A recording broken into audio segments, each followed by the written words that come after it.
Le 10h midi, mettez-vous d'accord, Valérie Expert. Bonjour à toutes et à tous, bienvenue. Nous sommes le mercredi 3 septembre. Je vous rappelle qu'il y a un petit changement d'horaire. Nous commençons nos débats à 10h désormais, n'est-ce pas Rémi Branco? Et je vais vous présenter dans un instant parce que Rémi Branco, bonjour. Vous êtes vice-président du Lot, porte-parole du PS et vous avez publié Loin des villes, loin du cœur et vous êtes à distance parce que vous n'aviez pas noté le nouvel horaire. Hein? On vous entend pas. Il n'a pas lu son micro. Il n'a pas eu, voilà. Donc on va vous retrouver dans un instant. Donc 11h30 les médias, 10h les débats, 0826 300 300. Vous pouvez évidemment nous appeler. C'est aussi la nouveauté de cette rentrée, réagir à nos différents sujets.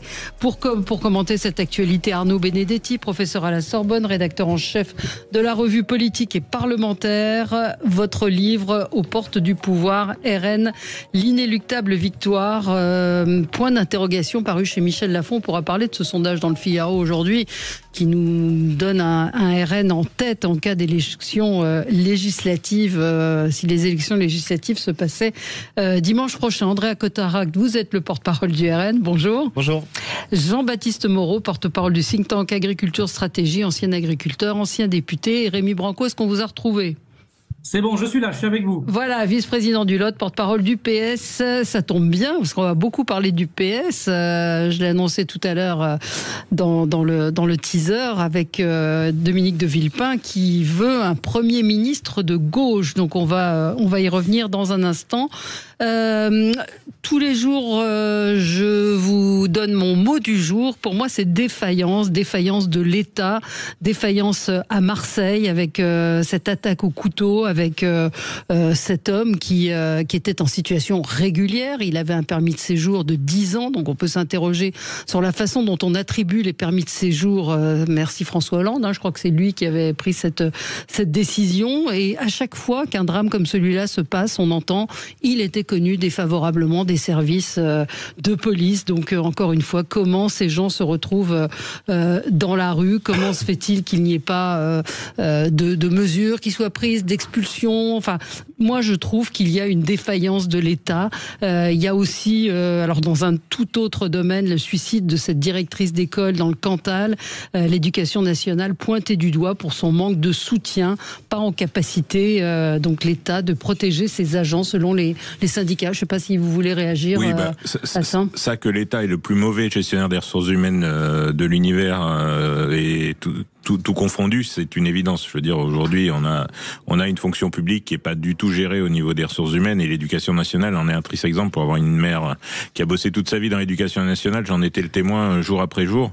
Et effectivement, c'est un drame ce qui s'est passé avec cette enseignante qui a pour le coup, visiblement, été atteinte d'homophobie par un certain nombre de alors on sait pas trop bien. Oui, il y avait un corbeau, visiblement. Il y a eu des inscriptions homophobes au sein de l'école. Il y a eu un certain nombre de faits assez dramatiques et elle s'est retrouvée toute seule sans aucune aide ni de la direction ni du rectorat a priori. Donc c'est catastrophique qu'elle en soit arrivée là. Effectivement, elle avait tiré Elle avait porté 5 fois plainte. Oui, et ça n'a rien fait. Donc c'est une défaillance globale et il faut s'interroger sur pourquoi justement aussi au niveau des services de police, il n'y a rien qui s'est passé, quoi. Oui, c'est ça. Il y a la police, il y a l'État, il n'y a pas de soutien de la hiérarchie. De toute façon, la hiérarchie au niveau de l'éducation nationale, je veux dire, c'est pas.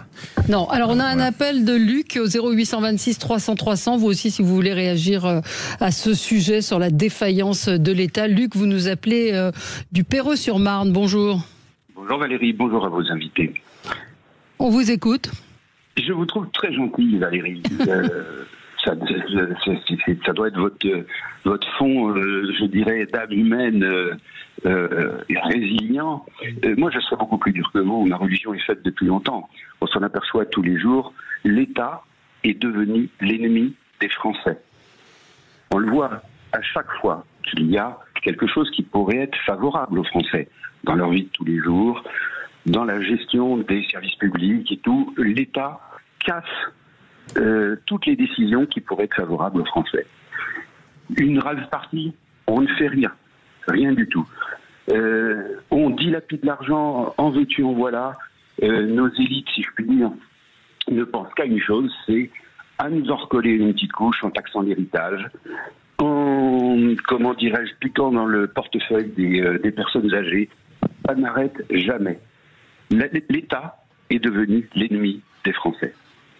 C'était effectivement, vous y allez très fort, mais c'est un ressenti, je pense, qui est partagé par beaucoup de Français, c'est-à-dire de ne pas être soutenu, de ne pas être écouté et de ne pas être là quand il le faut. Arnaud ? C'est un ressenti qui est les institutions, dans l'État, dans la classe dirigeante, dans les élites, parce que tout simplement, on considère que la fonction primordiale de l'État, qui est la fonction de protection à tous les niveaux d'ailleurs, au niveau régalien, au niveau social, etc., ne remplit plus sa fonction. Donc, on a là quelque part un sentiment qui se généralise et qui explique bien évidemment, j'allais dire, peut-être aussi la situation politique dans laquelle on se retrouve aujourd'hui. Surtout qu'en France, le rôle de l'État a toujours été quelque chose de beaucoup plus fort que dans de nombreux pays. Il ne faut jamais oublier que en France, c'est l'État qui construit la nation. C'est absolument c'est considérable. L'État précède la nation. Donc, ça veut dire quoi ? Ça veut dire que c'est l'État qui historiquement a construit la nation française. Il y a des nations qui se sont construites autrement, qui se sont construites par le fait culturel, par le fait linguistique, par le fait économique. C'est le cas en Allemagne, c'est le cas en Italie. En France, non. En France, c'est multiséculaire. C'est un long processus. De Gaulle disait ce long processus multiséculaire qui a construit la France, c'est l'État. Et donc aujourd'hui, vous avez en effet, dans de larges segments de l'opinion, cette idée que l'État ne joue plus son rôle, ou devient un État parfois trop intrusif, ou parfois trop punitif, et qui ne l'est pas assez pour d'autres catégories de population. Oui, je sais pas, Andrea Cotarac. Non, mais je partage ce qui a été dit. Alors après, on peut critiquer les fonctionnaires, on peut critiquer tout un tas de choses, mais je pense que c'est surtout ceux qui dirigent l'État. Oui, c'est la volonté politique. Qui ont une responsabilité évidente. Nos policiers font leur travail, par exemple. Mais lorsqu'ils ont une circulaire qui leur dit non, ne poursuivez pas quelqu'un qui prend la fuite ou qui fait des rodéos en mettant en danger les gens, c'est l'État qui bloque ses fonctionnaires. C'est le pouvoir politique qui bloque ses fonctionnaires. Lorsque, sur le point de vue économique et social, François Hollande, là on cherche 40 milliards avec M. Bayrou, François Hollande avait donné 30 milliards de l'argent des Français vers les grandes entreprises de ce pays, c'était le crédit impôt compétitivité. Il le fait sans contrepartie et surtout sans aucun résultat, puisque tout le monde dit qu'il y a 0 emploi à la fin, 0 pour les territoires. Donc si vous voulez, les fonctionnaires savent travailler, nos policiers savent travailler, nos instituteurs savent enseigner. Il n'en reste pas moins que la classe politique dirigeante, qui est en fait la même depuis 40 ans, eh bien, a tué un petit peu les priorités, le fait de protéger les Français. On l'a vu pour l'affaire de Marseille, on le voit encore aujourd'hui, on l'entend encore aujourd'hui avec votre auditeur, donc à un moment donné, il faut une rupture. Bien sûr, 0826 300 300, si vous voulez évidemment réagir. Merci à Luc de nous avoir appelé. Sur le CICE, je voulais contredire un peu ce que Andrea Cotarac vient de dire, parce que moi, à l'époque du CICE, j'étais président d'un abattoir de 35 salariés, et si on n'avait pas eu le CICE en 2015, l'abattoir, combien d'emplois ? 35 emplois. Non, mais en tout. Le CICE a habitué à combien ? Moi, j'ai toujours été que les chiffres de quelque chose que je connais, de ce que j'ai vécu en tant que président d'abattoir. L'abattoir fondait les plombs si on n'avait pas eu le CICE en 2015. Pour vous, oui, mais pour des entreprises... Fourchette haute, 100 000 emplois, 30 milliards d'argent. Vous calculez le prix d'un emploi, c'est une honte. Je crois que M. Cotarac n'a pas été dans beaucoup d'entreprises à ce moment-là. Je ne sais pas où est-ce qu'il habitait, ni dans quelle partie il était, parce qu'il a pas mal varié. Mais à ce moment-là, moi, je peux vous dire que dans les abattoirs, mais notamment dans l'ensemble de l'agroalimentaire français, et je pense à la Bretagne, où vous aviez, rappelez-vous, des abattoirs, des industries agroalimentaires qui se cassaient la figure. Si à ce moment-là, on n'avait pas eu le CICE, on aurait eu des dizaines de milliers de chômeurs. C'était pas des multinationales. Évidemment qu'on n'était pas dans une situation... Bon, c'est pas le sujet. Le résultat est simple, il est unanime, c'est 0. En tout cas, non, mais je l'ai vécu sur le terrain. D'accord, bon, tout va bien alors. Si dans votre abattoir ça a marché, très bien. 30 milliards. C'est pas le sujet.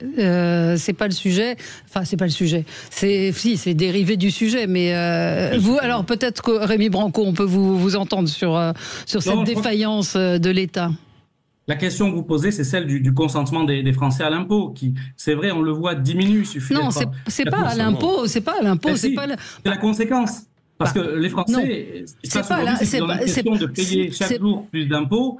Ils ont l'impression que chaque jour que le service public n'a plus le service d'avant. Prenez les écoles, prenez l'hôpital. En cette rentrée, vous avez un service éducatif qui se dégrade. Vous avez moins d'enseignants. Pour demander à des enseignants aujourd'hui dans des écoles rurales dans quelles conditions ils font leur rentrée, ce sont des conditions dégradées. Demandez aux gendarmes dans les territoires ruraux qui voient les narcotrafics progresser, qui voient des cambriolages se multiplier et qui n'ont pas les moyens d'intervenir, ils vous disent qu'aujourd'hui, ils n'ont pas les moyens, l'État ne donne pas les moyens d'intervenir. Et je ne parle pas d'autres sujets comme l'hôpital, parce que là, j'y passerai 3/4 d'heure heure ou une heure. Mais ce que je veux dire par là, c'est qu'à partir du moment où l'État ne donne pas les moyens aux services publics de fonctionner normalement, vous avez des pans entiers de Français et de territoires qui ont l'impression de payer chaque jour plus d'impôts, d'être victimes de l'inflation et d'avoir en face un État qui ne joue pas son rôle. Et cette impuissance-là, qu'elle soit sur le domaine de la sécurité, de la santé ou de l'éducation, elle crée un ressentiment extrêmement fort aujourd'hui dans la population. Non, mais moi je pose une question basique, c'est comment cet individu tunisien, connu des services de police, avait vu son permis de séjour renouvelé pour 10 ans. Sa femme avait alerté, elle se sentait en danger de mort, elle l'a dit ce matin, vous l'avez peut-être entendu, qu'elle avait eu peur d'être tuée par son mari. Comment un type comme ça se retrouve dans la rue avec un couteau, une machette et une matraque voilà, je pense que pour les coups, et j'ai entendu Bruno Retailleau, avec qui je suis loin de partager tout, loin de là, mais dire que justement, dans les préfectures, je pense qu'il y a un manque de moyens pour le coup, avec l'afflux justement de demandes de régularisation ou de titres de séjour. Je pense que les services préfectoraux sont absolument débordés. Et moi, je l'ai vécu aussi sur mon territoire en Creuse, où aujourd'hui, on a ça d'un côté, et d'un autre côté, on a des gens qui sont intégrés et qui ont un emploi et qui ont un parcours et un titre de séjour et qui peinent à renouveler leur titre de séjour. Donc on a vraiment un débordement des services par je veux bien qu'il y ait un problème de moyens, mais enfin, ce type de profil, qui est un type de profil particulièrement dangereux, ne devrait pas échapper à la vigilance de l'État. Enfin, là, il y a quelque part, à minimum, un dysfonctionnement, me semble. Donc c'était sur la question des moyens. On va se retrouver dans un instant. On va parler de la taxe foncière. Les propriétaires, peut-être que vous avez reçu votre taxe foncière, peut-être que vous avez fait Gloops, en particulier si vous habitez à Granville. On va parler de l'AME également, l'aide médicale pour les étrangers, et puis évidemment politique, la crise politique. La seule solution, c'est la dissolution. Si vous voulez réagir à l'un de ces sujets, 0826 300 300, et puis vous nous donnerez également chacun de vous autour de la table ce qui a retenu votre attention. Vous nous direz ce qui a retenu votre attention. À tout de suite. Sud Radio. Sud Radio. Parlons vrai. Parlons vrai. Sud Radio. Parlons vrai. Sud Radio, le 10h midi, mettez-vous d'accord, Valérie Expert. Et je vous rappelle que les débats commencent désormais à 10h dans la suite du Grand Matin Sud Radio. On se parle, 0826 300 300. On va parler de la taxe foncière. Est-ce que vous avez reçu votre taxe foncière? On va parler de l'AME. Qu'en pensez-vous? Est-ce que vous pensez que l'État doit revoir la prise en charge pour l'AME? Et c'est vrai que c'est François Bayrou qui l'a évoqué hier. Peut-être qu'on peut commencer avec ça. Arnaud Benedetti, c'est un sujet, on va dire, un marronnier. L'État tenait bon, et puis là, visiblement, d'un seul coup... Apparemment, ce que j'ai compris des dernières déclarations de François Bayrou, il a reçu, je crois, Marine Le Pen et Jordan Bardella hier. Il semblerait qu'il souhaite en tout cas accéder pour partie à la demande du Rassemblement national. Ce que n'avait pas fait d'ailleurs Barnier, il me semble bien, l'année dernière, à la même période, enfin un peu plus tard. Donc on voit bien qu'on a un Premier ministre qui essaye un petit peu tout. Qui essaye de trouver un trou de souris qui me paraît malgré tout extrêmement improbable à quelques jours du vote de confiance à l'Assemblée nationale. Mais en l'occurrence, là aussi, par rapport aux logiques d'opinion, il répond finalement là aussi à une demande de l'opinion publique qui, sur ce point-là, est en effet pour une restriction de l'AME. Mais ça arrive vraisemblablement un peu tard dans le processus de discussion. Oui, on pourra reparler effectivement des derniers jours avant le vote de François Bayrou qui semble... faire feu de tout bois, on comprend pas très bien. On pourra en redébattre. Andrea, vous avez des retours de ce qui s'est passé hier et de ce changement de pied du Premier ministre? On était d'abord surpris. Parce que Marine Le Pen avait proposé à François Bayrou de travailler avec lui tout simplement, ou d'engager une discussion avec lui pour préparer le budget dès la fin juillet. Elle n'était pas en vacances? Elle n'était pas en vacances, rassurez-vous, il y a eu des échanges, il n'y a aucun problème. Avec des pistes évidemment, d'économie. François Bayrou n'y a jamais répondu et il s'est réveillé à la fin août pour dire écoutez, moi je vais prendre le chemin institutionnel le plus compliqué pour moi, le plus compliqué pour mon gouvernement, à savoir le vote de confiance. Et puis aujourd'hui, il dit, après avoir évoqué tout ça, après avoir créé ce suicide politique en réalité, de sortir par la grande porte et de jouer au martyr de la dette, il rencontre chaque groupe politique. C'est-à-dire que je ne sais pas dans quel sens ce Premier ministre réfléchit, mais ça me paraît extrêmement compliqué pour lui, à la fois d'accueillir Marine Le Pen et Jordan Bardella pour expliquer ce qu'il pourrait faire, tout en lui signant un chèque en blanc. Puis il va rencontrer les socialistes, puis il déjeune avec monsieur Macron, le président de la République, aux côtés de monsieur Retailleau, de monsieur Édouard Philippe, de monsieur Attal, pour voir un petit peu quelles étaient les solutions pour sauver le bloc macroniste. Je pense que la solution, ce sera une fois de plus les socialistes. Voilà. Il ne faut pas venir voir le RN pour sauver M. Bayrou. Vous l'imaginez bien. 1300 milliards de dettes supplémentaires sous le macronisme. Donc on ne fait évidemment pas confiance aux macronistes. Mais je pense qu'il est un parti politique qui réussit à chaque fois à sauver ceux qui sont au pouvoir. C'est les partis socialistes. Voilà. Donc, alors peut-être que Rémi va répondre. Rémi pourra peut-être y répondre. Voilà. À savoir comment est-ce que l'aplaventrisme de M. Faure va-t-il sauver M. Bayrou? Bon, il faut être sérieux, il faut s'informer, écouter un peu ce qui est dit dans les médias, y compris sur Sud Radio. Les socialistes se sont exprimés très clairement sur la question. Lesquels? Parce que pas tous sont contre la confiance, mais en plus, cette décision est irrévocable. Donc, Monsieur Calfon dit l'inverse, député européen socialiste. Nous ne voterons pas la confiance à François Bayrou, et nous l'avons même dit avant le Front National. Donc, bon. Je pense que c'est pas la peine de... Mais Monsieur Calfon dit l'inverse, député socialiste. Monsieur Vallot est un peu plus mitigé, donc j'aimerais savoir quel socialiste... la confiance à François Bayrou. Non mais vous arrêtez, non mais il faut vraiment arrêter là. Je sais pas ce que vous avez pris ce matin. Est-ce que Monsieur Calfon veut sauver Monsieur Bayrou? Ou à la tête du parti, ils voteront contre la confiance. Je crois que ça a été assez clair. D'accord, écoutez, rendez-vous le 8 septembre. Mais... Bon, on verra. Mais Rémi, sur l'AME, donc l'aide médicale d'État pour les sans-papiers, donc l'État ne veut pas la supprimer, mais l'aménager, c'est-à-dire revoir un certain nombre de prestations qui vont dans le sens d'un rapport qui avait été remis par Patrick Stefanini et Claude Évin. Donc c'était des choses qui avaient déjà été pensées, mais l'idée n'est pas de supprimer complètement. Vous en dites quoi au Parti socialiste? On en dit que c'est une tentative vaine de séduire pour une dernière chance le Rassemblement national avant lundi. Sauf que M. Cotarac l'a dit, ce ne sera pas le cas. Donc, sur un sujet aussi grave que l'AME, il faut être sérieux. Il y a un sujet, bien sûr, d'humanité envers ces personnes. Il y a un sujet de santé publique. Vous l'avez vu en Espagne. L'Espagne avait supprimé l'AME, puis finalement l'a remise parce qu'il y avait des problèmes sanitaires. Vous aviez de la surmortalité chez des SDF. Vous savez que vous avez des personnes qui viennent de l'autre bout du monde, qui peuvent avoir des maladies contagieuses et que ça peut derrière produire encore plus de maladies pour les Français eux-mêmes. Donc c'est une protection à la fois pour les étrangers qui ont un titre de séjour, mais aussi une protection pour les Français. Enfin, on peut regarder dans le détail. Vous avez aujourd'hui un étranger qui serait bénéficiaire, qui pourrait être bénéficiaire de l'AME, qui ne le demande pas, 50,1%. Donc, faut être sérieux, c'est pas open bar, l'AME, c'est un sujet grave, à la fois de droits humains, à la fois de santé publique. Bien sûr, on peut toujours réfléchir aux améliorations de tous les dispositifs de santé possibles et imaginables, mais là, franchement, c'est juste une vaine tentative de récupérer le RN avant le vote de lundi. Alors, et visiblement, ça marche pas. Donc, il y a l'échec plus le déshonneur. L'idée, c'est de supprimer donc les remboursements, enfin, ou les soins gratuits pour les lunettes, les audioprothèses, les soins de prothèses dentaires, les transports sanitaires pour des soins non urgents en ville et des actes de kinésithérapie. Non, mais qu'il faille redessiner les contours de l'AME, je pense que pas grand monde va dire le contraire, mais je suis un peu surpris de la forme, du timing et puis de la forme. Alors je comprends qu'il y a urgence aujourd'hui, mais je pense que ça mériterait un débat comme l'AME, débat démocratique au sein des hémicycles de l'Assemblée nationale et du Sénat, plutôt qu'un décret qui est publié à la rentrée, le jour de la rentrée. Ça me semble assez cavalier comme façon de faire, et ça va frustrer. Alors peut-être c'est effectivement pour raccrocher. Je suis assez peu fan des espèces de techniques politiciennes partisanes de ce type-là, mais ça va crisper aussi dans la majorité, je pense, un certain nombre de personnes qui, sur l'AME, ne sont pas forcément alignées sur ces positions-là. Donc je pense que ça mériterait à tout le moins un débat démocratique ouvert et pas juste la publication de 2 décrets comme ça fin août, début septembre, quoi. Oui. Rémi, vous vouliez revenir, c'est votre coup de gueule, mais ça nous permet, puisqu'on est dans le secteur de la santé, revenir sur les franchises médicales et la hausse des franchises médicales.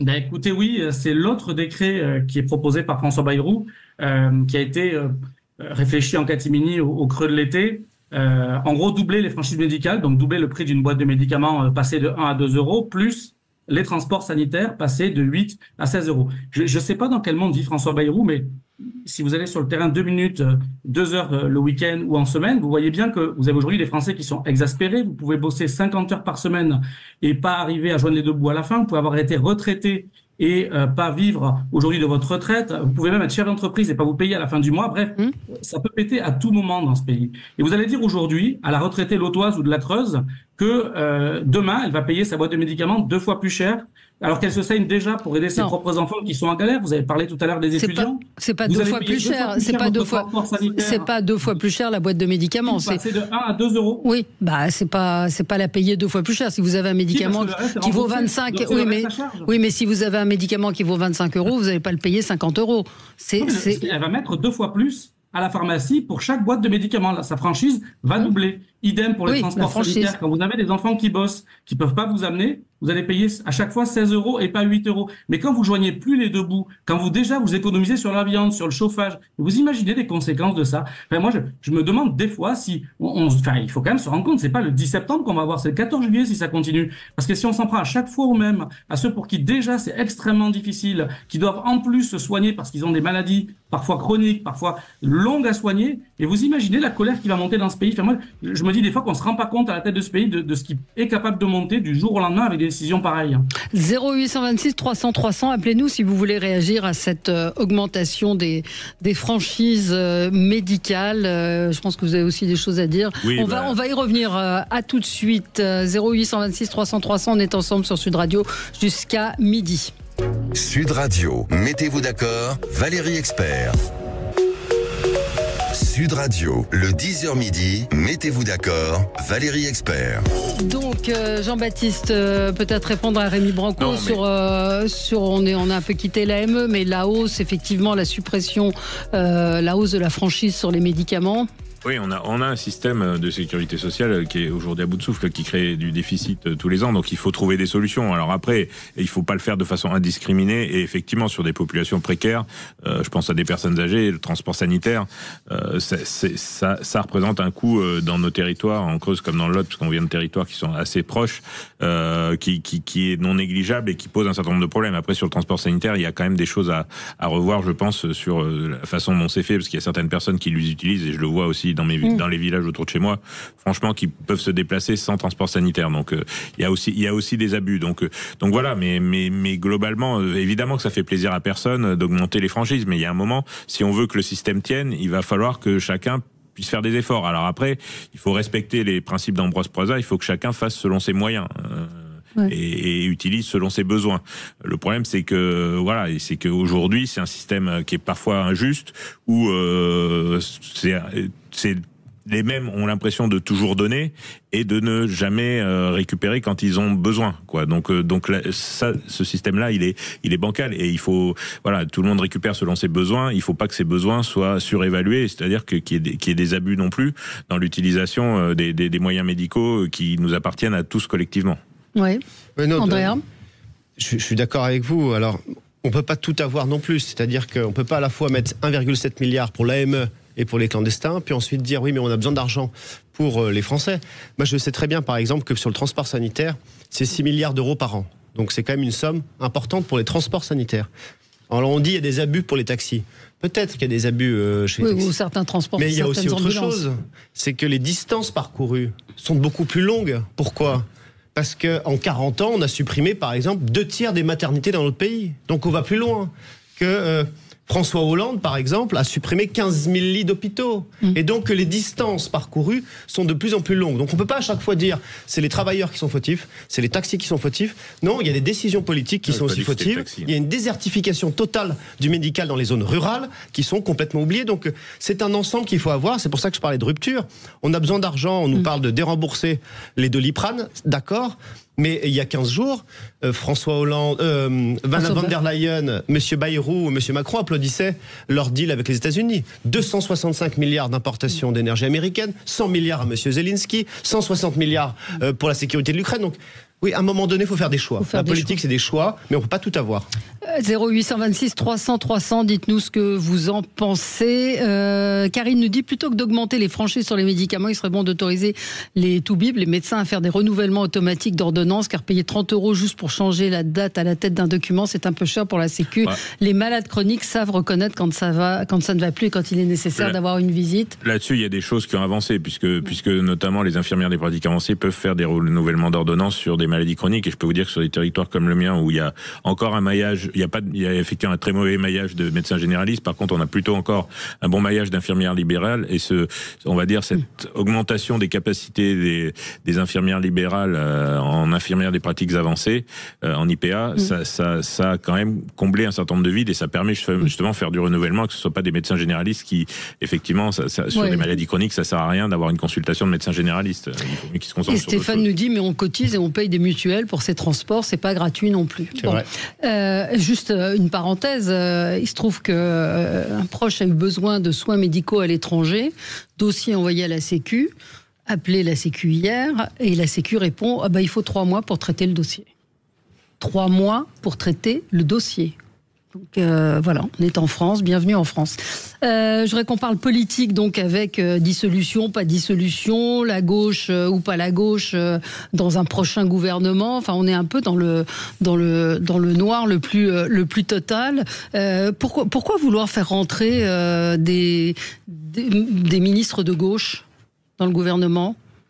Vous savez, le président de la République aujourd'hui paye les conséquences de sa dissolution du mois de juin dernier, d'une Assemblée nationale qui est totalement inédite sous la Ve République. De toute façon, que vous preniez le problème d'un côté ou d'un autre, vous vous retrouverez toujours avec des gouvernements minoritaires, quels qu'ils soient, et qu'il essaye de trouver une solution pour essayer de couper la route à sa mise en responsabilité de la situation dans laquelle il a plongé le pays.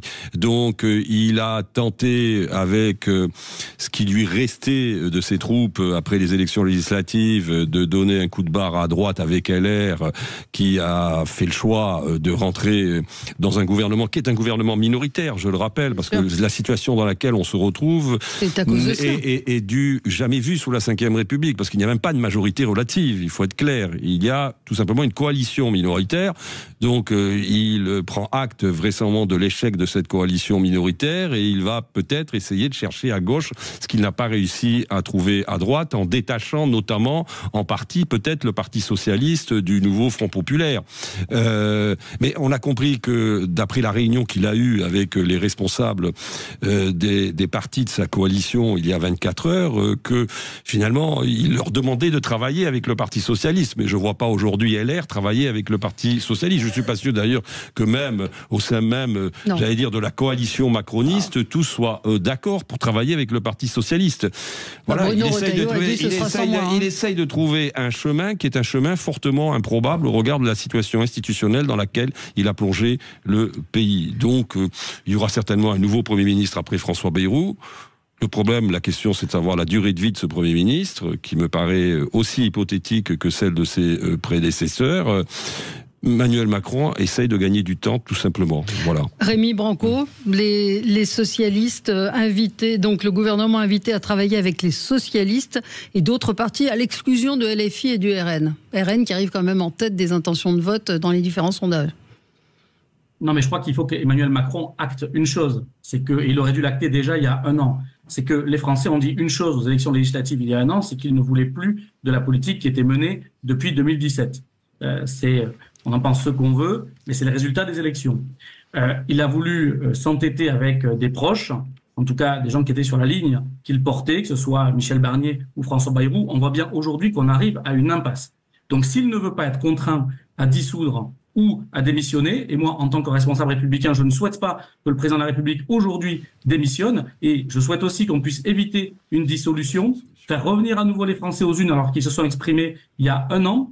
Je ne pense pas que ce soit une très bonne chose. Donc aujourd'hui, Emmanuel Macron, il lui reste une solution, c'est de tenter une autre politique. Et cette politique-là, elle ne peut être menée que par un gouvernement de gauche. Ce gouvernement, en l'occurrence, s'il était dirigé par un socialiste, il devrait évidemment trouver un compromis. On a déjà proposé un budget ce week-end, ça ne nous a peut-être pas échappé, qui n'est pas tout à fait le même que celui du NFP, parce que la situation n'est pas la même et qu'il faut aujourd'hui être sérieux. Oui, on doit rétablir les comptes de ce pays. Oui, on doit aller chercher une autre méthode pour les rétablir, à la fois en allant prendre sur les gros patrimoines et en faisant aussi des économies. Et la gauche, aujourd'hui, que j'incarne, celle du Parti socialiste, elle est consciente que le pays doit réduire aussi le train de vie de l'État, doit réduire aussi certaines dépenses de l'État. Mais il faut aussi trouver de nouvelles recettes, c'est ce qui fait qu'aujourd'hui, on cherche ces 40 milliards. Donc le Parti socialiste a un budget, le Parti socialiste est prêt à gouverner et à trouver des compromis, y compris avec d'autres partis qui, aujourd'hui, ne pensent pas tout à fait la même chose. Mais si Emmanuel Macron s'entête à créer un gouvernement à partir d'un de ses protégés ou un de ses fidèles qui voudra suivre sa ligne, ça ne pourra pas marcher.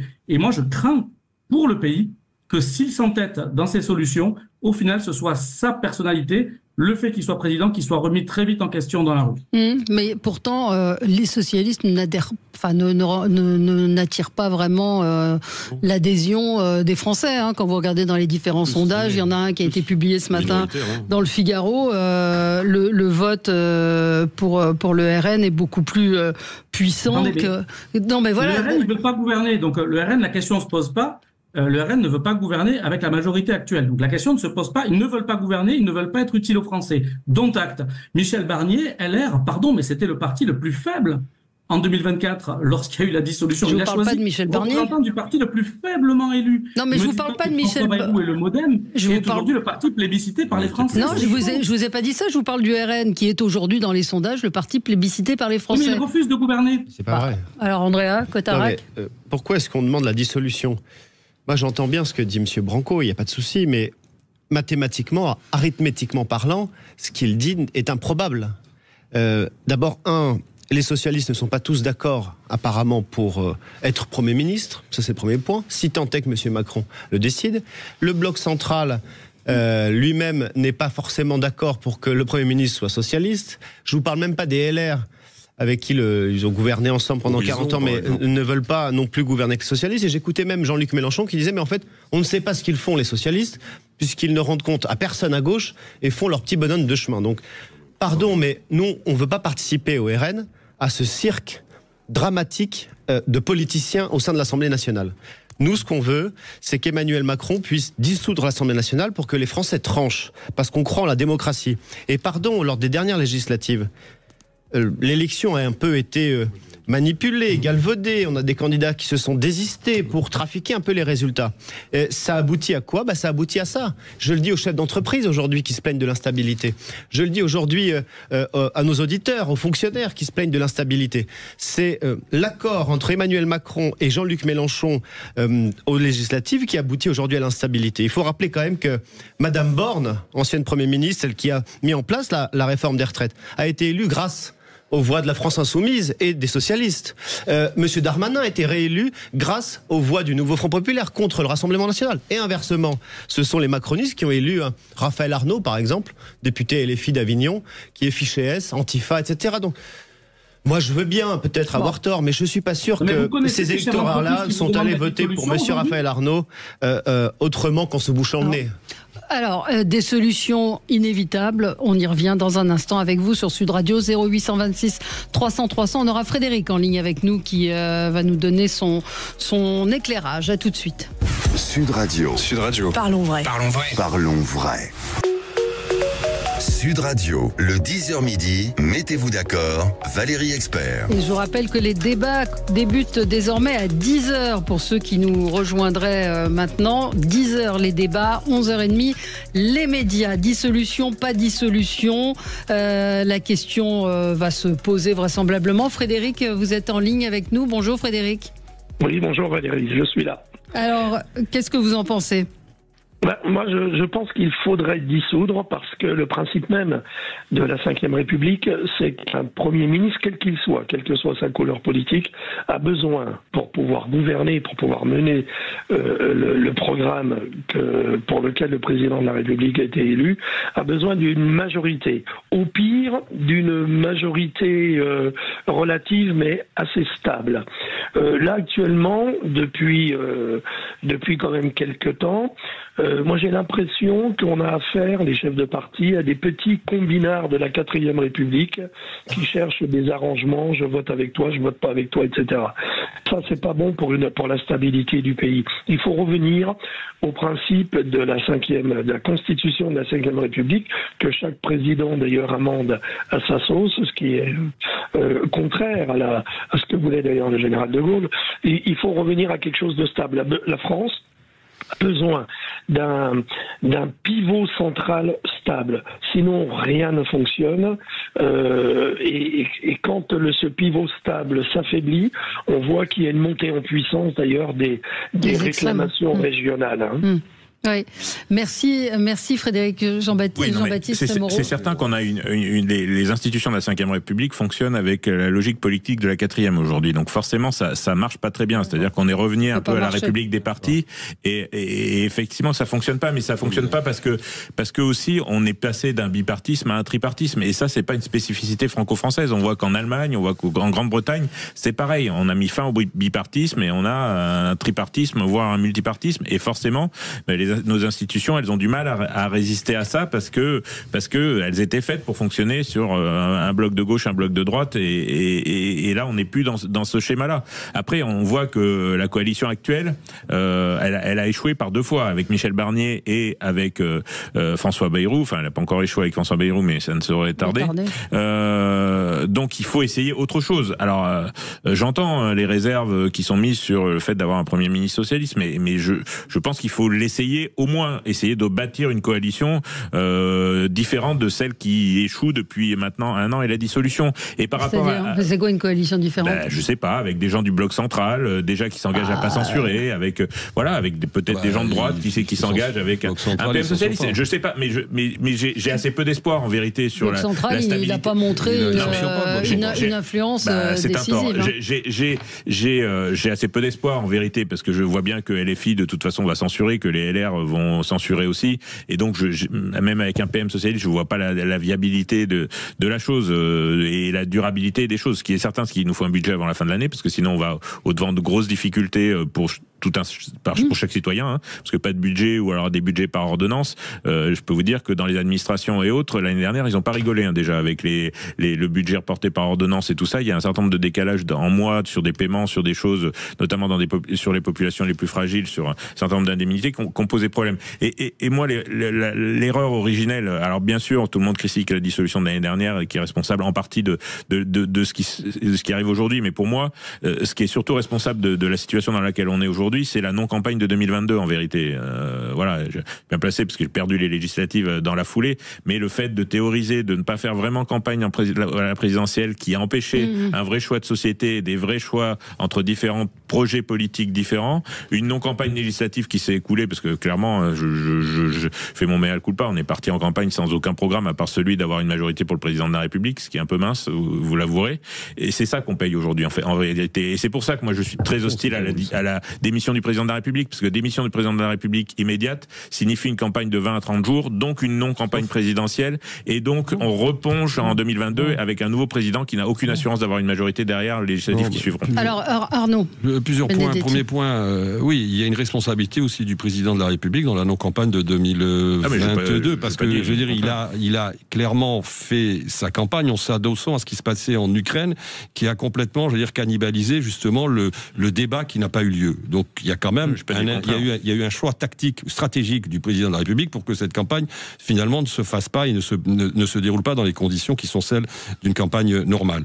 Ensuite, le deuxième point, c'est que je veux bien l'hypothèse Faure, l'hypothèse du Parti Socialiste, au-delà de ce que vous venez de dire, c'est-à-dire que je ne vois pas mathématiquement comment on fait, et je ne vois pas comment M. Faure ferait mieux que M. Barnier ou que M. Bayrou, mais il y a un autre argument, c'est que je ne suis pas sûr que le barycentre du pays aujourd'hui soit à gauche, et que les Français veuillent un Premier ministre issu des rangs de la gauche. Donc ça, c'est un problème, je veux dire, de relation à l'opinion qui est réel. Dernier point, juste sur la 4e.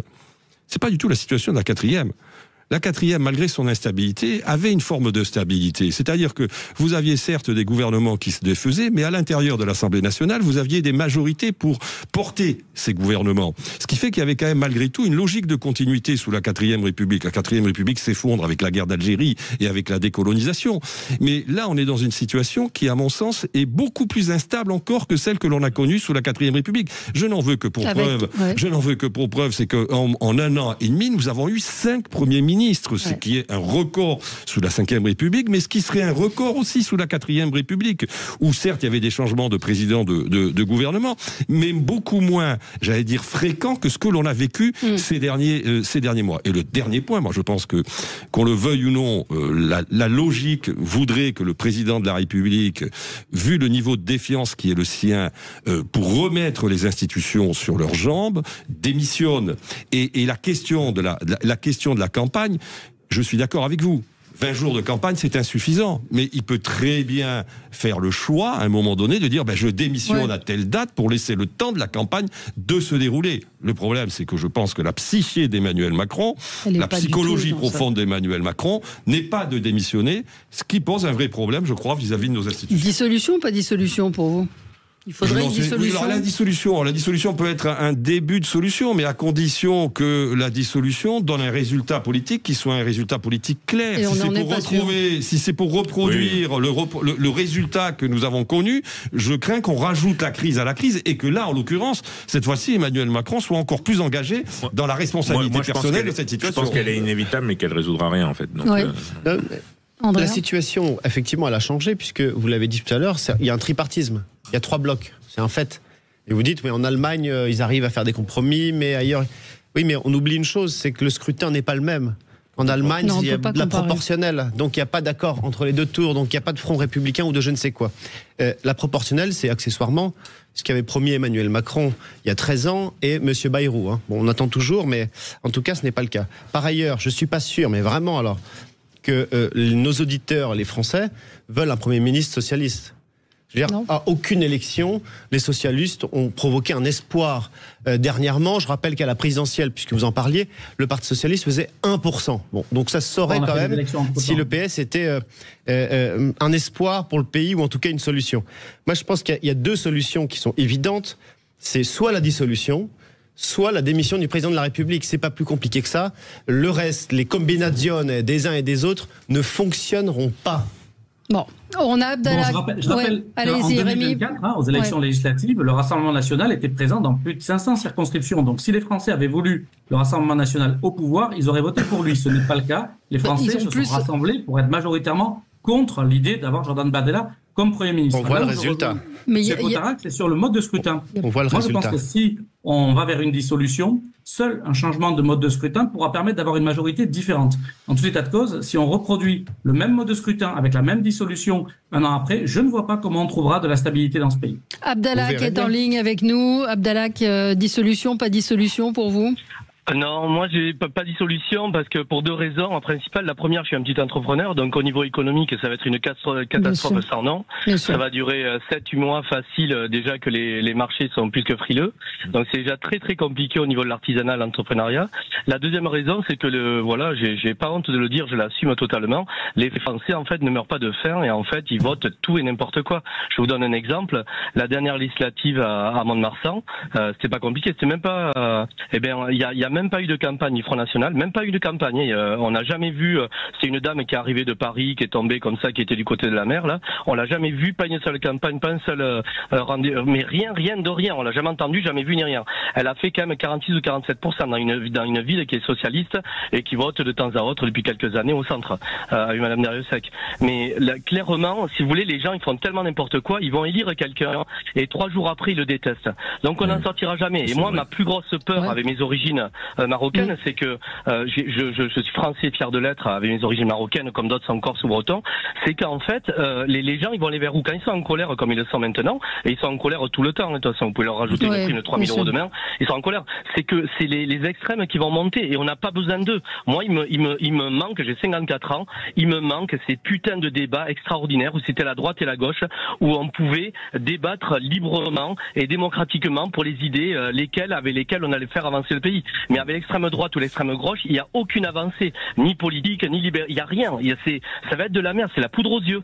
Et c'est ça, l'un ça va être la haine, l'autre ça va être des fantasmes, des SMIC à 3 000 €.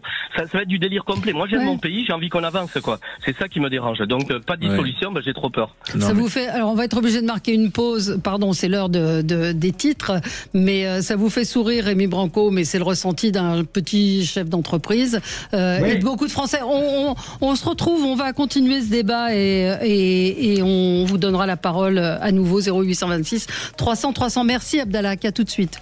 Sud Radio, mettez-vous d'accord, Valérie Expert.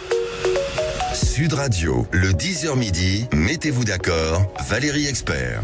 On va continuer de débattre et puis surtout on va écouter vos coups de cœur et vos coups de gueule. Peut-être un mot Rémi Branco sur ce que disait Abdallah, je vous ai vu sourire. Oui, parce que je le comprends. effectivement, moi, ça me manque aussi, les débats qu'on avait entre la droite et la gauche, budget contre budget. C'est la raison pour laquelle, moi, je suis quand même très heureux que le Parti socialiste ait proposé un budget ce week-end. On peut en penser ce qu'on veut, on peut le débattre, et c'est ce qui nous manque aujourd'hui. Moi, j'attends toujours que du côté du bloc central, du côté du RN, du côté d'autres partis, on débatte des propositions qui ont été faites. Est-ce que, ici, autour de la table, quelqu'un est contre la baisse de la CSG pour notamment que des mamans solo puissent toucher 900 € de plus par mois? Est-ce que quelqu'un ici est contre le fait qu'on aille chercher de l'argent sur les patrimoines de plus de 100 millions d'euros? Vous savez que ça se discute. Non, mais l'essentiel en démocratie, c'est de pouvoir en discuter. Oui, parce que ça peut être aussi des annonces totalement démago, ce que disent certains, en particulier sur la taxe Zuckman. Sur la rentabilité. Sur la taxe Zuckman, qui aurait des conséquences désastreuses sur l'économie. Le Conseil d'analyse économique, qui dépend non pas du Parti socialiste, mais du gouvernement, a dit que l'effet négatif de la fuite serait extrêmement marginal. Oui, mais j'ai vu un économiste justement qui s'est basé sur cette analyse et qui a démontré, voilà, dans une longue démonstration, que non seulement elle rapportera pas 30 milliards, mais qu'elle coûtera 20 milliards au budget de l'État, la taxe Zuckman. Donc, en se basant sur les mêmes analyses de la CAE. Donc, le Conseil d'analyse économique, il faudrait des débats. Alors, passons peut-être à vos coups de cœur et vos coups de gueule, et peut-être avec vous, Arnaud, pour commencer, des nouvelles de Boualem Sansal. Vous nous confirmez qu'il n'a jamais reçu, que vous n'avez jamais reçu de réponse. Ses filles n'ont jamais reçu de réponse, contrairement à ce qu'a dit François Bayrou à la lettre qui lui avait été adressée. Alors François Bayrou a été plus nuancé que ça, si mes souvenirs sont bons. Il a dit « Je n'ose imaginer que le président de la République n'ait pas répondu aux filles de Boualem Sansal qui lui ont adressé une lettre au mois d'avril dernier. » Oui, je confirme, les filles de Boualem Sansal n'ont jamais eu de réponse de l'Élysée, pas plus qu'un contact avec l'Élysée depuis maintenant l'incarcération de Boualem. Les nouvelles sont les mêmes. Boualem est incarcéré à la prison de Coléa. Il est toujours traité pour son cancer. On sait qu'il est assez combatif et psychologiquement qu'il tient le choc. Mais ça nous surprend pas compte tenu de ce que l'on sait de la personnalité de Boualem. Mais on est dans une situation qui relève de l'impasse, parce que on ne voit pas, si vous voulez, à brève échéance, une possibilité de libération rapide. Alors, il y a eu quand même un élément qui a évolué cet été, c'est que le président de la République semble en tout cas infléchir la ligne qui a été celle du Quai d'Orsay depuis maintenant plusieurs mois, cette fameuse diplomatie de la retenue qui n'a donné strictement aucun résultat, force est de le constater, et que vraisemblablement des mesures ciblées d'une plus grande fermeté au moins sur un certain nombre de hiérarques algériens et de leurs familles commencent à être mises en place. On va voir les effets que ça aura. Ensuite, nous, ce qu'on pense, c'est que de toute façon, si la voie française ne nous permet pas d'obtenir une libération très rapide, il faut évidemment tenter d'autres voies, et des voies étrangères. On sait que du côté italien, du côté allemand, il y a en tout cas des prises de langue qui ont été prises entre Alger et Rome et Bonn. Est-ce que ça sera suffisant? Nous allons bien le voir. En tout cas, nous, ce qui est sûr, c'est qu'on va continuer à intensifier le soutien, et qu'il faut l'intensifier encore plus, parce que moi, ce que je regrette, si vous voulez, c'est qu'il n'y ait pas une unanimité politique. Bien sûr, évidemment, c'est un vrai scandale. Je veux dire, je reviendrai pas là-dessus, mais l'absence d'unanimité politique autour de la détention d'un écrivain qui, en plus, est un écrivain qui défend la France, qui aime la France, qui défend la laïcité, qui défend la langue française, je veux dire, ne devrait même pas se poser. Je veux dire, ça devrait être un élan unanime. Et ça nous a affaiblis dès le début, parce que le problème, c'est que vous avez des responsables politiques en France qui ont relayé le narratif du régime algérien, ce qui est absolument inacceptable. Donc, voilà. Comment est-ce que vous expliquez la discrétion d'Emmanuel Macron sur ce sujet? Je ne me l'explique pas.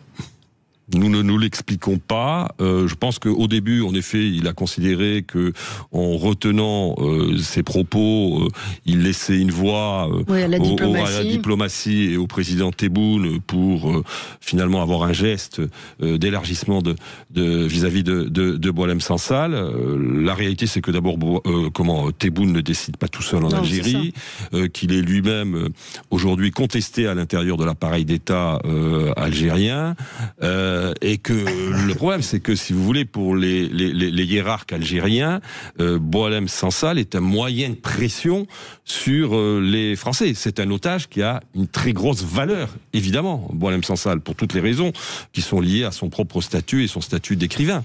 Mais il est clair qu'aujourd'hui, de toute façon, la voie qui a été retenue depuis le mois de novembre n'a pas donné de résultat. Donc il faut changer de voie. Il faut certainement, en tout cas du côté français, être beaucoup plus ferme vis-à-vis des Algériens. Oui, non, je partage tout à fait ce qui vient d'être dit. Nous, évidemment, on soutient cette libération immédiate de Boualem Sansal, parce que c'est une condamnation à mort en réalité, puisqu'il est malade. J'ai un mot aussi pour le deuxième journaliste, le SoFoot, qui lui aussi est emprisonné, donc c'est de pire en pire. 7 ans de prison ferme. Hein. Ouais, complètement. Ouais.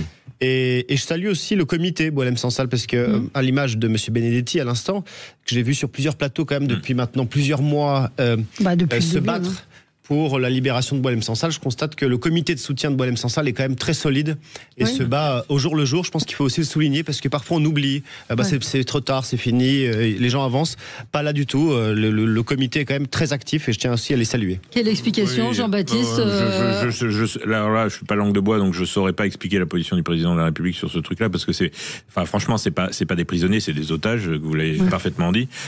Voilà, ça n'a rien de prisonnier, c'est des otages, et la France s'est toujours honorée de se battre pour la libération de ces otages partout dans le monde, et où qu'ils soient et par quelque régime que ce soit. Donc je ne comprends pas effectivement on va dire la passivité des autorités françaises depuis des mois sur ce dossier, sachant qu'il est en plus menacé. J'ai participé au laboratoire de la République à Autun, et donc le collectif Boualem Sansal a fait une soirée remarquable là-dessus avec Jean-Michel Blanquer qui est en soutien très fort du comité. Donc voilà, il faut qu'il soit libéré dans les plus brefs délais, et quitte à instaurer un rapport de force assez virulent avec le régime algérien. Oui, Rémi Branco. Oui, je trouve que sur une situation aussi grave et sur un enjeu international, c'est au président de la République de prendre le sujet en main. Là, sans polémique aucune, je n'ai pas compris pourquoi c'était le ministre de l'Intérieur qui se chargeait de cette négociation. C'est la diplomatie française qui aujourd'hui doit reprendre les choses en main par la voix de son président de la République, par la voix... Enfin, quelle efficacité, pardon. Mais c'est au plus haut sommet de l'État que ça doit se jouer. Et s'il ne le fait pas, il faut d'urgence que le prochain gouvernement qui adviendra se saisisse de cette question et remette à plat les discussions avec l'Algérie, avec cette fois-ci un discours très ferme. Le ministre de l'Intérieur, Bruno Retailleau, s'est emparé du sujet parce que visiblement son homologue au Quai d'Orsay n'a pas eu de résultats très probants, et que parmi les mesures de rétorsion, il y a des choses qui dépendent du ministère de l'Intérieur, en particulier les visas. Il y a un certain nombre de choses qui sont du ressort du ministre de l'Intérieur dans les mesures possibles. Voilà pourquoi... Oui, mais c'est une relation globale que nous avons avec l'Algérie. Elle est aussi économique. Il y a des échanges avec l'Algérie d'un point de vue économique qui pèsent beaucoup plus que la question des visas aujourd'hui. Donc on voit bien que si le Quai d'Orsay n'assume plus ces tractations diplomatiques, c'est au chef de l'État de les prendre en main. Oui, puis il y a l'Europe aussi. Je rappelle quand même qu'il y a un point très important, c'est qu'on est en train de renégocier en principe un accord d'association entre l'Union européenne et l'Algérie, accord d'association qui est très favorable à l'Algérie en l'occurrence. Je crois que les institutions européennes s'honoreraient pour l'instant de suspendre ces négociations compte tenu de la situation politique en Algérie, la situation notamment de Boualem Sansal et de Christophe Glaise, sans compter le nombre de prisonniers politiques en Algérie qui est largement supérieur aux deux otages dont nous parlons. Il faut quand même avoir conscience, et ça c'est un problème des autorités françaises, le régime algérien est une dictature. Il faut, je crois, mettre les mots sur la nature réelle de ce régime. Camille, une auditrice, me dit si on ne fait rien, c'est peut-être qu'il y a quelque chose qu'on nous cache et qui est plus important pour le gouvernement que la libération de Boualem Sansal. On va revenir dans un instant, et avec vous, Jean-Baptiste Moreau, on va parler des œufs ukrainiens. Des œufs ukrainiens. Vous allez nous expliquer d'où ils viennent. On comprend bien qu'ils viennent d'Ukraine, mais où se trouvent-ils ? Comment ils sont produits ? Est-ce qu'on en trouve dans les rayons ? Et puis on va parler leggings dégueulasses avec vous, Andrea Cotarac. Ça, c'est du teasing. À tout de suite. Sud Radio. Sud Radio. Parlons vrai. Parlons vrai. Sud Radio. Parlons vrai. Sud Radio, le 10h midi, mettez-vous d'accord, Valérie Expert. Et nous sommes ensemble jusqu'à midi à 11h30. Les débats, nous recevrons avec Gilles Gansman, Laurent Fontaine et Pascal Bataille pour le retour de Y'a que la vérité qui compte sur W9. On pourra faire un débat d'ailleurs sur la fin de C8 et sur toutes les émissions qui se retrouvent sur d'autres chaînes. Donc on ferme une chaîne pour récupérer Hanouna ailleurs et autres. Mais bon, autre débat. Jean-Baptiste Moreau, pourquoi y a-t-il des œufs ukrainiens dans nos rayons? Alors est-ce qu'il y en a dans nos rayons? C'est la question que je vous ai posée. Oui, c'est le CNPO, le Comité National de la Promotion de l'œuf, qui a alerté les pouvoirs publics et puis globalement un peu tout le monde, les citoyens, sur la présence de 300 000 œufs ukrainiens dans les rayons d'un certain nombre de supermarchés, je crois du Grand Ouest, il me semble. Voilà, différentes enseignes d'ailleurs, donc j'en citerai aucune puisque c'est pas une enseigne qui est responsable de ça, mais a priori c'est plusieurs. Des œufs, alors ce qu'on appelle catégorie 3, parce que vous savez que sur les œufs, suivant le mode d'élevage, vous avez différentes catégories. Donc c'est catégorie 3, c'est-à-dire c'est des œufs de poules en cage. Oui. En permanence en cage, qui sont arrivés parce que effectivement aujourd'hui la production française, on a mis tellement aujourd'hui de contraintes au niveau bien-être animal, et je rentrerai pas dans le débat c'est bien, c'est pas bien, mais on a mis beaucoup de contraintes sur le bien-être animal, sur la production, sur la concentration des poules en cage. Globalement, il se vend moins de issus de poules en cage qu'auparavant, beaucoup plus en plein air ou de au sol, mais il s'en vend encore quand même malgré tout un petit peu. Et justement la grande distribution explique aux producteurs d'œufs qu'il faut qu'ils arrêtent les cages, que ça se vend plus. Or, ils importent des œufs ukrainiens qui sont produits dans des conditions bien pires que ce qu'elles sont produites en France. Et au-delà de ça, il y a même eu des prélèvements sur des œufs avec des résidus d'antibiotiques qui sont interdits en France depuis des années, voire des dizaines d'années. Donc, c'est là où les agriculteurs français n'en peuvent plus. En plus, bon, sans parler des dangers sanitaires pour le consommateur, mais les agriculteurs français n'en peuvent plus parce qu'on leur impose toujours plus et plus de contraintes. Et à côté de ça, on importe des produits qui ne correspondent pas du tout aux normes européennes. Là, on n'est même pas sur les normes françaises, aux normes européenne. Et pour le coup, il y a l'article 44 de la loi Egalim que je connais bien, puisque c'est moi qui l'ai écrit, qui interdit l'importation et la vente de produits qui ne correspondent pas aux normes européennes. Sauf que cet article, comme beaucoup d'articles de beaucoup de lois, parce qu'on vote beaucoup de lois en France, n'est absolument pas appliqué. C'est-à-dire qu'il n'y a ni volonté politique, ni moyens économiques qui sont mis sur les contrôles des matières premières qu'on importe extra-européennes. C'est-à-dire qu'on peut, parce que là on parle des rayons où ça reste peut-être quand même marginal. Oui. En revanche, ces œufs, ce que vous avez expliqué avant... Ils se retrouvent dans les produits transformés. Dans des produits transformés. Dans les gâteaux et tout ça, ils cherchent à s'approvisionner le moins cher possible, les industriels, et donc forcément, qui dit moins cher, dit des œufs extra-européens plutôt qu'européens qui se coûtent plus cher, parce qu'il y a des contraintes de production. Il y a bien une douane, il y a bien des contrôles, non? Il y a des contrôles, mais très peu. Et de fait, cet article 44 n'est absolument pas appliqué, c'est-à-dire qu'on ne vérifie pas les conditions de production dans les pays d'origine. Il faudra envoyer des contrôles sanitaires sur place. Alors c'est pour ça que quand sur la loi Duplon on nous expliquait que les opposants à la loi Duplon nous expliquaient que les produits qui sont traités à l'acétamipride, on allait interdire à l'importation en France, y compris des produits qui viennent de pays européens. On n'arrive déjà pas à interdire des produits qui ne respectent pas nos normes et qui viennent d'en dehors de l'Europe. Alors parce que c'est sortir des traités en imposant aux frontières de la France des restrictions d'importation sur des produits de pays au sein du marché commun. Enfin, comme dirait quelqu'un que je connais bien, c'est juste des carabistouilles. Enfin, je veux dire, il n'y a aucun moyen aujourd'hui d'interdire des produits qui viennent d'Europe, de pays européens, et qui ne satisfont pas à nos normes parce qu'on a décidé de mettre des normes supplémentaires sur nos productions à nous franco-françaises. Ouais. Et même au niveau européen, donc ça c'est le cas des œufs ukrainiens, on n'est déjà pas foutu d'imposer nos normes aux autres produits qu'on importe. Et Ursula von der Leyen, qui s'est couchée devant Trump, en est témoin aussi, puisque c'est ce qui va se passer aussi avec les productions américaines qui ne respectent absolument pas nos normes et qu'on va importer demain au niveau agroalimentaire sans sourciller. Rémi Branco. Ben moi je partage ce petit Jean-Baptiste Moreau, mais j'avoue ne pas bien comprendre. Jean-Baptiste est proche de la majorité des services qui sont en charge d'appliquer ces lois. Quelle a été la réponse qui vous a été apportée? Parce que effectivement, ça paraît quand même incroyable d'avoir un article qui paraît de bon sens sur la loi Egalim, qui je pense a été adopté à l'unanimité. Je doute qu'il y ait eu beaucoup d'opposants. Qu'est-ce qui bloque en fait? C'est le manque de fonctionnaires?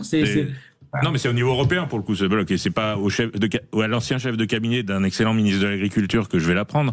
Il y a des blocages au niveau européen très clairs d'un certain nombre de pays qui ne veulent pas de ces contrôles et qui veulent pas qu'on restreigne les importations en provenance d'un certain nombre de pays pour des raisons politiques et économiques, pour que eux puissent exporter un certain nombre de produits. Non, mais que l'Allemagne ne veut absolument le minimum de restrictions, et que l'Allemagne par exemple n'a pas grand chose à foutre de l'agroalimentaire et des importations de produits agroalimentaires, et qu'elle préfère vendre des Mercedes, c'est pas une nouveauté, des Volkswagen, c'est pas une nouveauté. Donc voilà, mais il y a une absence de volonté politique, parce que il faut des moyens économiques, mais il n'y a pas la volonté politique. En France, moi je suis basique, c'est pourquoi j'ai des œufs ukrainiens, comment je les reconnais d'abord dans le supermarché? Normalement c'est étiqueté, la provenance est étiquetée, sur les œufs il y a des codes barres, et normalement c'est étiqueté la provenance France, Europe. Et en général ils sont en général c'est marqué hors Europe, je suis pas sûr que ce soit marqué Ukraine, mais et ce sont des œufs qui sont en catégorie 3, c'est-à-dire c'est des œufs de poule en cage et dans des conditions qui sont aujourd'hui interdites en France, avec ce niveau de concentration de poules qui est absolument juste impossible en France. Thomas, un auditeur me dit il ne suffit de pas les acheter pour qu'ils ne se vendent pas. Le problème, Thomas, c'est que en rayon, sauf que les industriels, eux, vont acheter. C'est ça. Et puis et vous allez les retrouver dans des préparations avec des œufs. Et la consommation d'œufs a beaucoup augmenté au cours des dernières années. Et aujourd'hui, la production française ne suffit plus. De fait, même dans les œufs, on va dire de consommation, les œufs de consommation courante, les œufs entiers, on n'arrive plus suffisamment à produire pour faire face à la demande. Mais que répond l'État depuis cette alerte qui a été faite? Il y a des enquêtes de la DGCCRF, et la ministre de l'Agriculture a demandé aux enquêteurs de la DGCCRF de porter une attention particulière là-dessus. Voilà, je sais pas si ça va suffire. Non, je pense pas non plus, parce qu'ils sont pas assez nombreux. Non, puis les produits transformés, de fait, dans les gâteaux, vous savez absolument pas d'où viennent les œufs, la farine et tout le reste d'ailleurs, globalement. Ouais, Andrea. Mais c'est des décisions prises effectivement au niveau de l'Union européenne. Moi, je partage ce qui vient d'être dit, mais avec l'accord des gouvernements. Monsieur Macron est d'accord avec le fait que l'on importe des céréales, du poulet, des œufs venant de l'Ukraine. Voilà. Il a donné son accord. J'écoutais Madame Lagarde, en tout cas je lisais un article de Madame Lagarde dans Financial Times qui disait à l'arrivée de Donald Trump au pouvoir, écoutez, on va éviter une guerre commerciale avec les États-Unis d'Amérique, comment on va faire?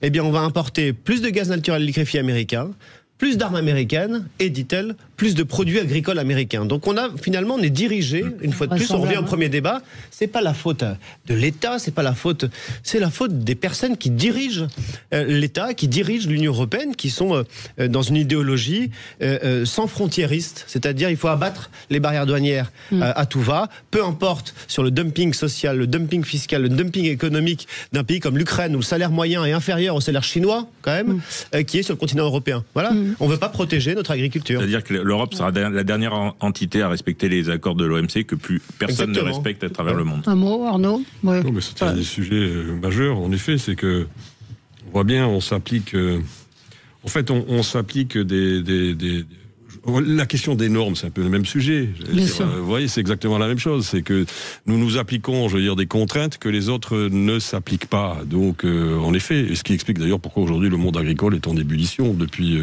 suffisamment longtemps et que ça va revenir. Totale. Marie a raison, faites des gâteaux maison, effectivement. Andrea, vous, c'est un petit entrefilet dans le Canard enchaîné qui vous a fait bondir? Oui, c'est un petit entrefilet... Petite histoire qui va peut-être paraître anecdotique pour un certain nombre d'auditeurs, mais qui pour moi reflète un symbole à gauche. C'est une info donc de vos confrères du Canard enchaîné qui explique que Marine Tondelier, donc la patronne d'Europe Écologie Les Verts ou des écologistes, qui revient d'Hénin-Beaumont. Hénin-Beaumont, donc ville dirigée par le RN. Elle est élue là-bas d'opposition. C'est une ville du bassin minier, frappée par la mondialisation, frappée par les délocalisations, frappée par le chômage et la pauvreté.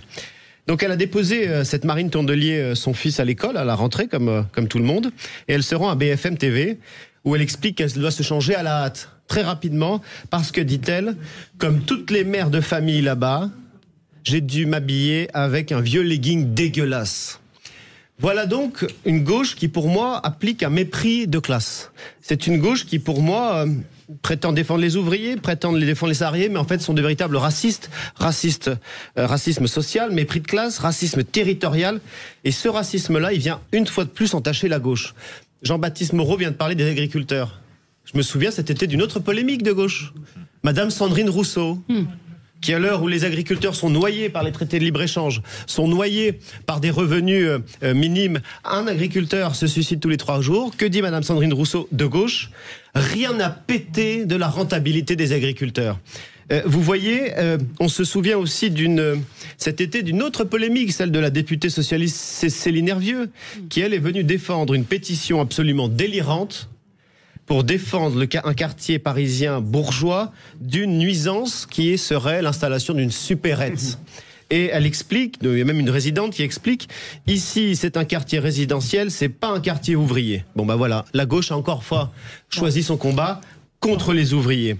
Ajoutez à cela l'aplaventrisme d'Olivier Faure qui veut sauver le macronisme, on en a parlé tout à l'heure, et on se pose la question suivante, pourquoi est-ce que les classes populaires, les actifs, les agriculteurs ne votent-ils plus à gauche? Moi j'ai ma réponse. Mais elle habite à Hénin-Beaumont, pour de vrai. Oui, mais apparemment, selon elle, elle se déguise de manière dégueulasse. Elle a fait une réponse. Vous irez voir. Elle a fait une réponse, je l'ai lue, elle est tellement longue que je crois que le canard enchaîné dit vrai. Alors. Bon, merci à vous, merci à tous les 4. Dans un instant, les médias avec Pascal Bataille et Laurent Fontaine pour parler d'Il y a que la vérité qui compte, le retour avec de nouvelles émissions sur W9. À tout de suite. Sud Radio. Sud Radio. Parlons vrai. Parlons vrai. Sud Radio. Parlons vrai.